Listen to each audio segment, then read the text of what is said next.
Cheers to Monday nights. Woo! I'm half cut already, okay? I don't normally drink during the week. I try not to, sorry, I'm going to say I try not to drink during the week, okay? It is actually a Monday night. And the only exception I try to make is when I'm kegging. And it's a kegging night, okay? Been kegging this.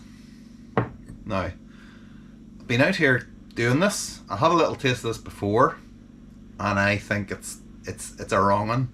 I think it's a wrong one, okay? I've kegged it anyway because I can't be sure. So I've taken this after the keg's gone. This is the bottom of the fermenter. Gonna have another taste and see. And I think it's got it's got a bit of a weird taste to it, like a little slight infection or something like that. It's a liquid yeast I used, okay, and it was like it's 644 from whenever the last time I made this beer. This beer is like Honk for Citra, the third version of it. It's like more of a session version, and yeah, I think there's something not quite right about it. So let's have a taste of it and see. I mean, it smells okay. It smells as it should. Very fruity.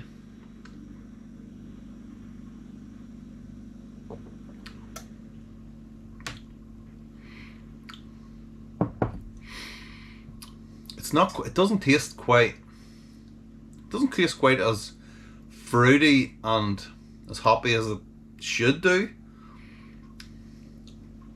And there's this weird kind of aftertaste to it.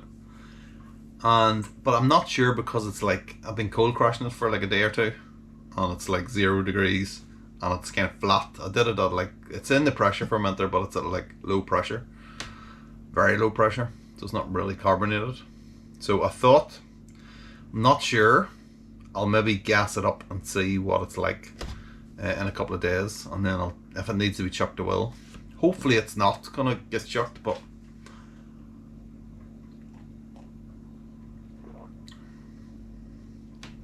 the weird thing is that it tastes fine initially, but then on the back there's this kind of weird, odd taste. Which if I think about it really, if I concentrate, I can really taste it. But I've actually had a beer, because I always have a little scoop on a Monday night if I'm kegging. Not necessarily on a Monday night, but so yeah, I'm not sure about that. We'll have to wait and see. Next video I'll tell you what the crack is with that anyway. But yeah, I've been drinking another beer, which is this. This is now the second pint of this. And I probably shouldn't do this because it's a Monday night, it's 10 o'clock at night. I need to get a shower and a shave. I have to actually go into work tomorrow morning, which is not good. So yeah. So let's get this video over very quickly so I can sober up. This is like this is just a hazy pale ale, 4.5%. It's more than just a hazy pale ale. Okay, so this is a session version of a hazy session version of Zombie Dust. So it's not the full zombie, not the full dust. It's the zest, zombie zest. Let's call it zombie zest, will we? So it's a bit grey. Okay, I'll admit that. I put like a load of. There's only two malts in it. One is like the base malt, which is like Mars Otter, and the other is flake barley. And I put 400 grams of flake barley. Flake barley is what you would put in a stout. Okay, and even though I knew that, and I've used flake barley before in light beers, and I got this real grainy taste to it, and I thought, let's just try it anyway, because I've got it in stock. I've got a load of it in stock for the stout that I'm going to make. I'll just keep putting it off for whatever reason, and yeah. So yeah, 400 grams, that's what happens. And I thought I'd maybe use that instead of Wheat Blanc, which is what I would normally use, because Wheat Blanc, it ends up the same colour, that kind of grey colour. So I mean, it smells amazing. It's on the keg for a couple of weeks now, to be fair, so the hops are starting to die off a bit, but it still smells fantastic. I mean, it's like Citra and Clipper yeast, the New England IPA yeast. London Fog, we think.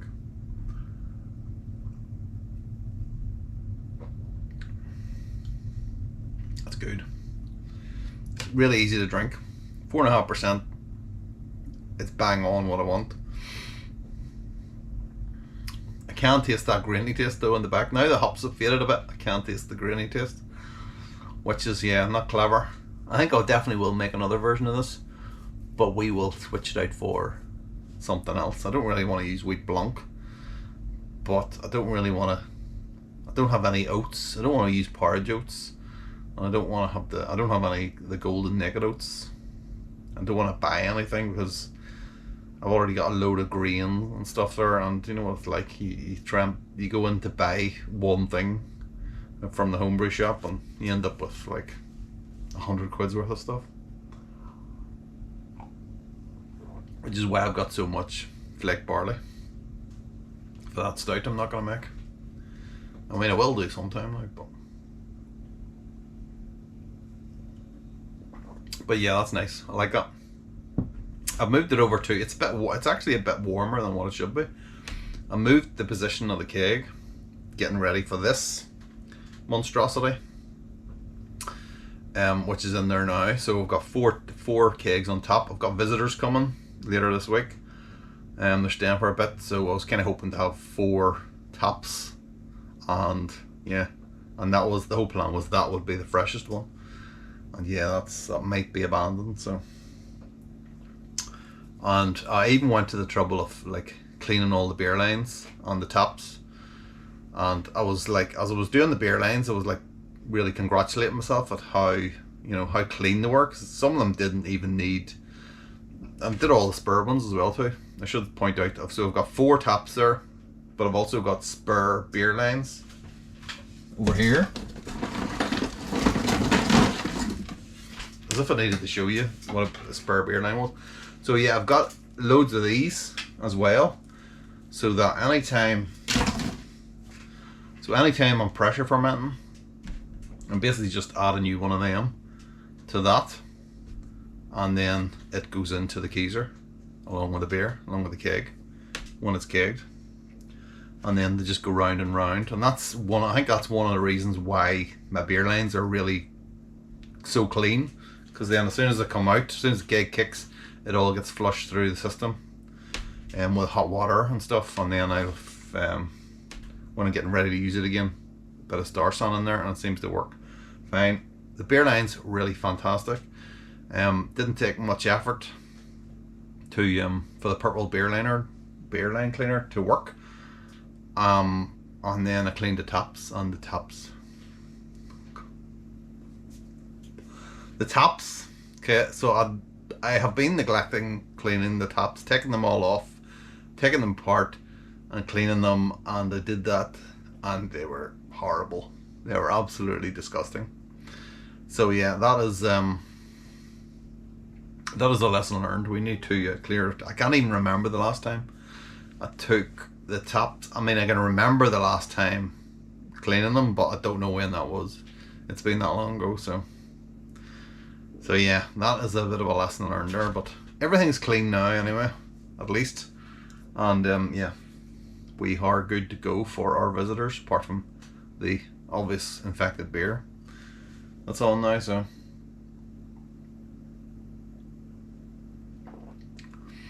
But yeah, Monday night, so I shouldn't really be drinking on a Monday night, because I need a bit of a break. I've just been on holiday and just drinking and eating too much, as you do. And I mean, I didn't drink loads when I was away. I did drink loads when I got back though. So I was away in Paris, took the kids to Disneyland, and then we were in Paris, in the city as well too, for a bit. And yeah, it's basically a building site at the minute, because the Olympics obviously is coming, and they're building like temporary stadiums all over the place. So there's like, it's a building site, and there's like detours everywhere, and just the kids were nearly wiped out because we were doing that much walking around the place. And then the amount of security and stuff as well too, and everything's blocked off, and you have to go through security checks to get anywhere, and it's mad. But yeah, it's not the best time to go to Paris, is what I'm saying, unless you're specifically going for the Olympics, obviously. And then Disneyland was good. Kids loved it. Weather was brilliant as well too, which is good. And yeah, so we went on all the rides. The only one that didn't really get to go on was, there was a couple. One was just the waiting time. I'm guessing that they were like the newest ones, and the waiting times are just crazy, like 75 minutes and stuff. And they expect you to pay, like, to jump the queue. You've got to pay for every time you do it or something like that. And it's like €20 or something like that for one person. When you get 4 people, it's like no, I don't think so. So yeah, got on most of the rides apart from the one I wanted to do was the Tower of Terror, which is basically this massive big. It looks like a hotel from the outside, big tall building, and inside it's just basically this. You could see it from the outside. There's like these kind of shutter bits, and then the shutters would open, and there would be people in like whatever the sitting on a seat, and it would just drop from the top to the bottom.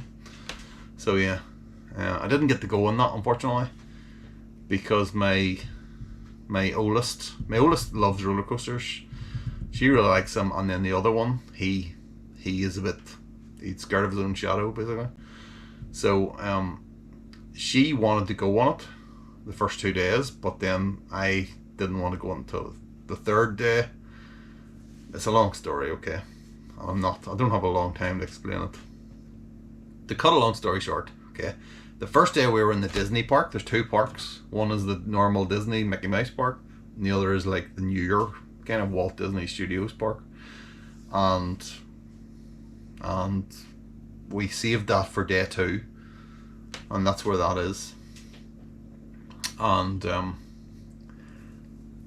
the first day we didn't know what we were doing. We didn't look ahead or anything like that. We just ended up walking into the park, and then the oldest one, she really liked Star Wars, went over to the Star Wars bit, and then there was this like the first ride we went on was Hyperspace Mountain, okay, which we didn't know anything about, and it's just basically this roller coaster in the dark, and it stops and it starts, and it's really kind of juddery, and it's not very nice, basically, and it's in pitch black. And yeah, and basically I was sitting there with my son, and he was freaked out. I was like holding, the picture is like of us two, him going and me with my hand on his leg going, it's gotta be okay, it's nearly over, and all that. And yeah, so yeah, that freaked him out basically for the rest of the time, so he wouldn't go on any big roller coasters after that. And that was like the first one we went on in like the 3 days we were there.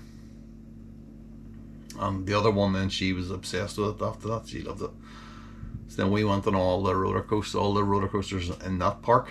The first day. The second day we went over to the new park, or the other park I should say. It's not really that new, but they've got all like the Avengers stuff over there now, the Avengers campus.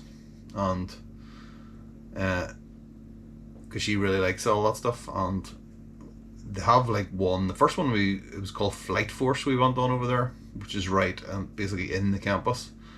It's some kind of Iron Man thing, and it's another roller coaster in the dark, but it's like stupidly fast. It's like insanely fast.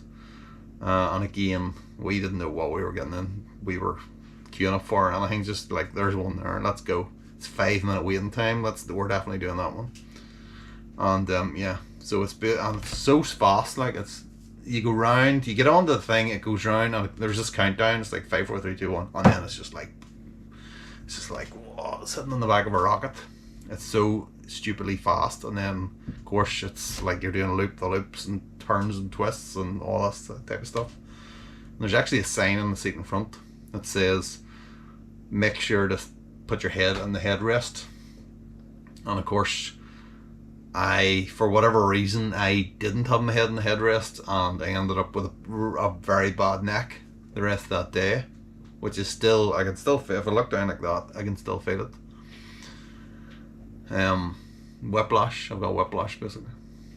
So I said to her that I wasn't going to do any of the big rides, the extreme rides, the big thrills, for the rest of day 2, and then we would do the baby rides.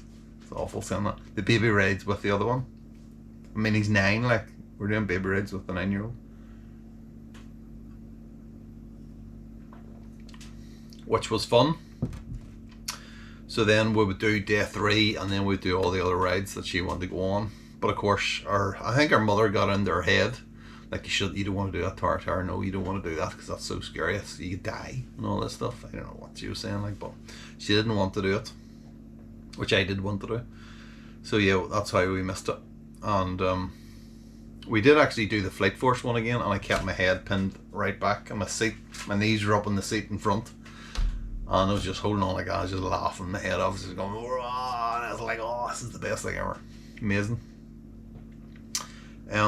But yeah, it just shows you, though, if you do the scary ride the second time, so it's so much better. What am I doing? I'm just waffling on here. I say I have had a drink. This is now the second pint plus that. So yeah, I'm gonna go. As I say, I've got visitors. I don't know. I'll get this one out this week, and then we'll see what happens next week. I might have something on the hard drive that I can put up. Otherwise, but we might have a fallow week. That's not what they say for Glastonbury, a fallow year. Anyway, cheers. I shall see you this week. I'm seeing you now. I'm talking about this week. I'll see you this week. Might see you next week. I don't know. We'll have to wait and see. Okay, so no promises. Just have one last taste of this. I mean, now it even smells weird.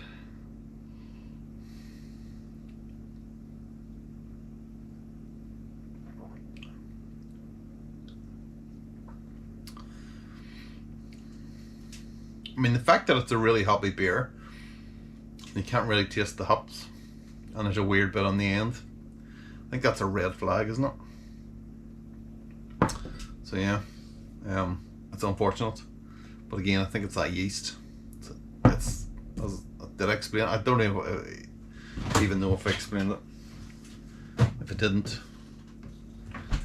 Okay, so it's a starter. I overbuilt the starter the first time. I've overbuilt it the second time. That's the overbuild. So if that's wrong, that's gonna be hooked as well. You don't get that problem. You don't get this problem with dry yeast. Okay, just open the packet, pour it in, and away you go on your business. The next time you have a beer, you just open the packet, pour it in, and you're good to go. So bloody liquid yeast. Right, okay, away. Cheers. See ya.